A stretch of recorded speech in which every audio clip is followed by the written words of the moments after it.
बिस्मिल्लाहिर्रहमानिर्रहीम। अस्सलाम वालेकुम। आज की वीडियो में जाहिदा नाम के बारे में मालूमात पेश करते हैं। देखते हैं कि जाहिदा नाम का मतलब क्या है, जाहिदा नाम के लिए लकी नंबर और लकी डे क्या है, और जाहिदा नाम के लिए मौफिक रंग, मौफिक पत्थर और मौफिक दांत कौन कौन से हैं।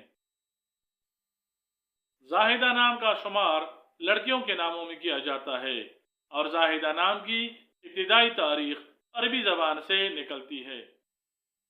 जाहिदा नाम का मतलब परहेजगार औरत है। जाहिदा नाम को उर्दू में जे अलिफ हे दाल हे से लिखा जाता है। अंग्रेजी में जाहिदा नाम को ZAHIDA से लिखा जाना चाहिए। हैंसों के हिसाब के मुताबिक जाहिदा नाम रखने वाले अफराद के लिए खुशकिस्मत नंबर 4 समझा जाता है। रिसर्च के मुताबिक जाहिदा नाम रखने वाले अफराद के लिए खुशकिस्मत दिनों में सोमवार और जुमरात शामिल हैं। जाहिदा नाम रखने वाले अफराद के लिए खुशकिस्मती वाली दातों में हिंसों के हिसाब से कांसी शामिल है।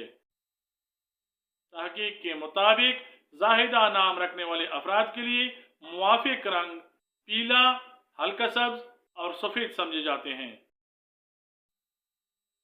हिंसों के हिसाब को देखा जाए तो जाहिदा नाम रखने वाले अफराद के लिए मुवाफिक पत्थर सब्ज पत्थर समझा जाता है। जाहिदा नाम को जाहिदा शबीर, जाहिदा रऊफ, जाहिदा कयूम, जाहिदा जमशेद, जाहिदा हुसैन, जाहिदा बीबी और जाहिदा गुललई वगैरह इस्तेमाल किया जा सकता है। जाहिदा नाम को खालिदा और शाहिदा वगैरह के साथ हम आवाज़ और हम कालचा नाम के तौर पे इस्तेमाल किया जा सकता है।